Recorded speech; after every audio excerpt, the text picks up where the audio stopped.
Դրս քեզ մի բան ասեմ, որ սահմանադրական ընդունում փոփոխությունները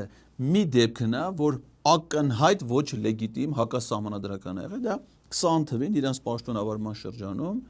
արտակարգ դրության պայմաններում խախտելով սահմանադրությունը առանց հանրաքվեի, երբ որ հանրաքվեն էլ արդեն հայտարարված էր, օրը նշանակած էր, ազգային ժողովի միայն իմ քայլը խմբակցության կողմից իրականացվել է սահմանադրության մեջ փոփոխություն, որով Հրայր Թովմասյանին զրկել են ՍԴ նախագահի, իսկ մյուս մի քանի դատավորներին դատավոր լինելու հնարավորությունից։ Միակ явնի հակասահմանադրական հակառակ ոչ լեգիտիմը այդ է եղել։ Պարզ է։ Իսկ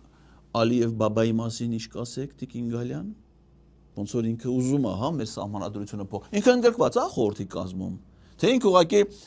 խորհրդի խորհրդատուն, այսինքն ինքը միանգամից ասում է, թե դուք ինչ պիտի անեք, հետո խորհուրդ, հետո հանձնաժողով։ Իսկ ինչ է ասում Ալիև Բաբան։